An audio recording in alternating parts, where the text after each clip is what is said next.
In a sport often criticized for being cold and corporate, one driver managed to capture hearts around the world with nothing but pure joy, infectious laughter, and some of the most audacious overtakes that Formula One has ever seen.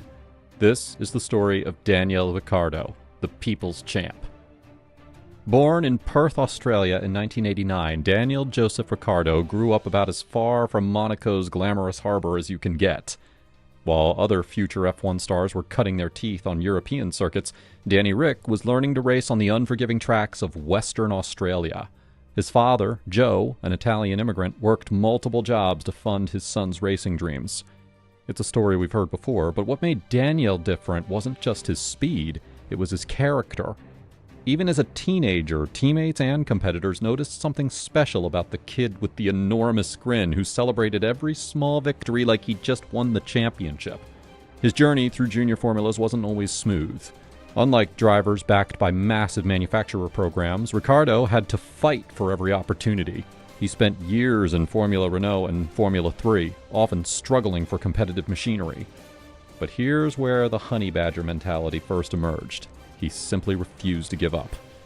By 2009, he had caught the attention of Red Bull's junior program, not through political connections or family wealth, but through pure, undeniable talent and a work ethic that impressed everyone who worked with him. Daniel's F1 debut came in 2011 with the struggling HRT team, hardly the stuff of fairy tales. The car was so uncompetitive that simply finishing races was an achievement. But watch the onboard footage from those early days and you'll see something remarkable. A driver wringing every tenth of a second from machinery that had no business being on the same track as the frontrunners. His breakthrough came at Toro Rosso in 2012 and 2013. This was where the world first glimpsed the Ricciardo magic. Those late-breaking moves that seemed to defy physics. The racecraft that turned hopeless positions into points finishes. And most importantly, that infectious personality that made even veteran journalists crack smiles in the paddock. But it was his attitude that truly set him apart. In a paddock full of egos and carefully managed public personas, here was a guy who genuinely seemed to be having the time of his life. Win or lose, Daniel Ricciardo was just happy to be there. And somehow that made everyone else happy too. When Red Bull promoted Daniel to their main team for 2014, replacing the legendary Mark Webber, the pressure was immense. He was partnering Sebastian Vettel, fresh off 4 consecutive world championships. Most expected him to play second fiddle, to learn from the master, and maybe, if he was lucky, grab a podium or two. What happened next shocked the Formula One world. Not only did Ricciardo match Vettel, he comprehensively outperformed him. 3 race wins in his debut Red Bull season, including that emotional triumph in Canada where he crossed the line with tears in his eyes, pumping his fist like he just conquered Everest. But it wasn't just the wins that made Ricciardo special, it was how he won. That Hungary victory, where he carved through the field like a man possessed. The Belgium triumph, where he held off Lewis Hamilton in a wheel-to-wheel battle for the ages. Those weren't lucky victories, they were masterclasses in racecraft. And then there were the overtakes. My God, the overtakes. Ricciardo didn't just pass cars, he made statements. That move on Bottas around the outside of Turn 1 at Monza. The impossible late-braking maneuver on Raikkonen in Hungary. Each one was a reminder that in an era of DRS and team orders, pure racing instinct could still triumph. And then came the shoeys. It started in Malaysia 2016. Daniel had just secured his first podium of the season, and in a moment of pure Australian madness, he pulled off his racing boot and he drank champagne from it. The crowd went wild. The other drivers looked horrified and amused in equal measure. What could have been a one-off moment of celebration became Daniel's signature. Suddenly, fans at every circuit were bringing shoes to the podium, hoping to witness the ritual. Drivers like Lewis Hamilton and Max Verstappen found themselves reluctantly participating, grimacing as they sipped champagne from sweaty racing boots. It was so perfectly Ricciardo, taking something completely absurd and making it a beloved tradition. In a sport that often takes itself too seriously, here was a guy reminding everyone that racing should be fun. The shoey wasn't just a celebration, it was a philosophy. Then came the shock. After 5 successful seasons at Red Bull, Daniel announced that he was leaving for Renault. The racing world couldn't understand it. Why leave a race-winning car for a midfield struggle? The truth was complex. Daniel wanted to be the main man, not playing second fiddle to rising star Max Verstappen. He wanted a new challenge, a chance to rebuild a historic team. But, mostly, he wanted to prove that his success wasn't just about having the best car. The Renault years were tough. Flashes of brilliance, like that incredible fourth place in Germany 2019, dancing through the chaos with supernatural car control, but also frustration. The wins dried up. The podiums became rare.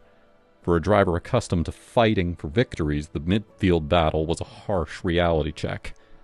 But, even in adversity, Daniel never lost that spark. The smile remained. The overtakes kept coming.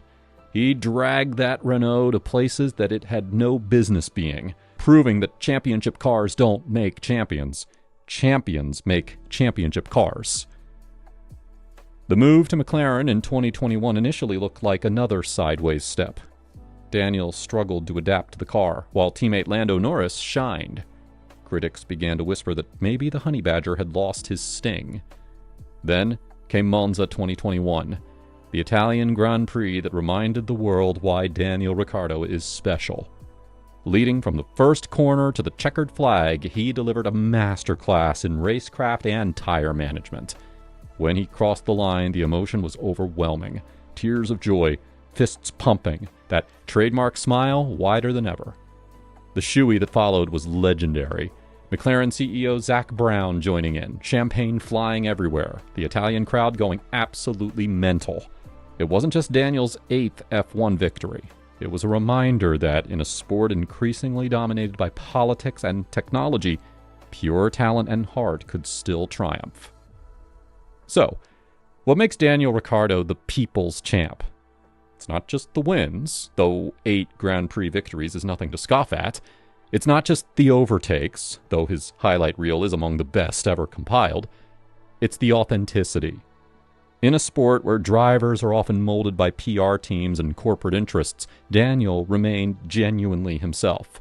The kid from Perth who never forgot where he came from, who celebrated every victory like his first, who turned drinking from a shoe into high art. It's the way he treated everyone, from team principals to mechanics to journalists to fans, with the same infectious enthusiasm and respect. The way that he made Formula One accessible to casual fans, showing them that beneath the technical complexity and corporate veneer, racing is still about human beings pushing themselves to the absolute limit. And it's the racing. My God, the racing. Those late-breaking moves that redefined what was possible. The wheel-to-wheel battles that reminded us why we fell in love with motorsport in the first place. The ability to find speed in machinery that had no right to be competitive. Daniel Ricciardo's F1 journey may be winding down, but his legacy is secure. He showed us that you don't need to sacrifice your personality to succeed at the highest level. That celebrating success with genuine joy is more powerful than manufactured cool. That sometimes the most profound statements are made not with words, but with actions, whether that's an impossible overtake or drinking champagne from a racing boot. In an era of increasing commercialization and technology, Daniel Ricciardo reminded us that Formula One's greatest asset isn't its cars or its tracks, it's its personalities. And there will never be another quite like the Honey Badger. Thanks for watching. If you enjoyed this tribute to Daniel Ricciardo, smash that like button, subscribe for more F1 content, and let us know in the comments, what's your favorite Danny Rick moment?